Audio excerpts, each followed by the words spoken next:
General aptitude portion से पूछा गया था। तो देखते हैं, सवाल में हमसे ये कहा जा रहा है कि how many 3 digit numbers can be formed using 3 distinct single digit prime numbers. तो आपके पास यहाँ टास्क क्या है? आपका टास्क यहाँ ये है कि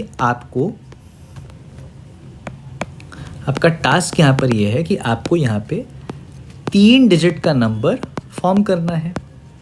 अच्छा, अब जो आपको 3 डिजिट का नंबर बनाना है, क्या आप वो किसी भी नंबर से फॉर्म कर सकते हैं? तो ऐसा नहीं है। यहाँ पर हमें कंस्ट्रेंट गिवन है और कंस्ट्रेंट ये है कि आपको सिंगल डिजिट प्राइम नंबर्स का इस्तेमाल करना है और वो भी तीनों अलग अलग होने चाहिए। यानी आप कोई भी प्राइम नंबर को रेपिटेशन में इस्तेमाल नहीं कर सकते। तो जब भी ऐसा सवाल आपको दिया जाता है, पहले आपको ये मेंशन करना होता है कि आपको क्या काम दिया गया है। आपको 3 डिजिट का नंबर फॉर्म करना है और आपको यूज क्या करना है? आपको सिंगल डिजिट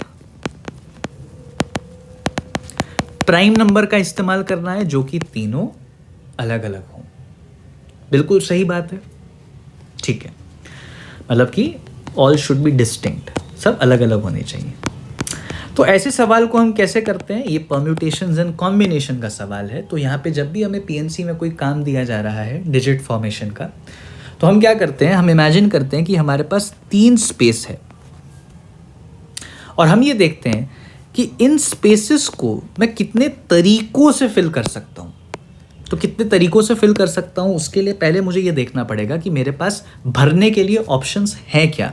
तो मेरे पास ऑप्शन है सिंगल डिजिट प्राइम नंबर, और आप जानते हैं कि सिंगल डिजिट प्राइम नंबर मतलब क्या होता है? सिंगल डिजिट प्राइम नंबर मतलब होता है 2, 3, 5 और 7। यही हमारे सिंगल डिजिट प्राइम नंबर्स हैं। ओके, तो अब ये जो 4 हमारे पास सिंगल डिजिट प्राइम नंबर्स हैं, इनको मुझे इन वेकेंट स्पेसेस में फिल करना है, ठीक है। और मुझे कोई भी डिजिट को रेपिटेशन में फिल नहीं करना। कहने का मतलब ये कि जैसे ये पहला वेकेंट स्पेस है मेरा, इसको मैं कितने तरीकों से फिल कर सकता हूँ? तो मैं इसको 2 से फिल कर सकता हूँ, या फिर 3 से, या फिर 5 से, या फिर 7 से। यानी मेरे पास 4 तरीके हैं।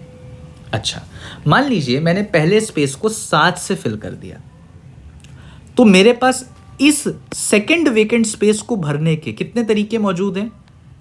क्योंकि मैंने पहले प्लेस को एक डिजिट से ऑलरेडी फिल कर दिया है और रेपिटेशन अलाउड नहीं है, इसीलिए अब मेरे पास केवल ये 3 ऑप्शंस बचते हैं जिनसे मैं सेकेंड प्लेस को फिल कर सकता हूँ। तो इसका मतलब कि सेकेंड प्लेस को मैं 3 से फिल कर सकता हूँ। मान लीजिए मैंने यहाँ पर इसे डिजिट 2 से फिल कर दिया, ठीक है। तो अब जो मेरे पास थर्ड वेकेंट स्पेस है, इसे मैं केवल 2 ही तरीकों से फिल कर पाऊंगा, जो कि यहाँ पर है 3 या 5। तो मैंने इसे 2 से फिल कर दिया। अब पीएनसी के अंदर एक बड़ा कंफ्यूजन ये रहता है कि क्या इनके बीच में मैं प्लस साइन लगाऊं या फिर इनके बीच में मैं मल्टीप्लिकेशन का साइन लगाऊं। तो वो इस बात पर निर्भर करता है कि आपको जो काम करने के लिए दिया जा रहा है उसमें नंबर ऑफ वेज के बीच में ऑब्लिगेशन या कंपल्शन है या फिर चॉइस है। देखिए, मेरा 3 डिजिट का नंबर्स तभी फॉर्म होगा ना जब मैं पहले प्लेस को भी फिल करूं एंड सेकंड प्लेस को भी फिल करूं एंड थर्ड प्लेस को भी फिल करूं। मेरे पास ये चॉइस नहीं है कि सिर्फ पहले प्लेस को फिल करके मेरा 3 डिजिट का नंबर फॉर्म हो गया। ऐसा तो है नहीं।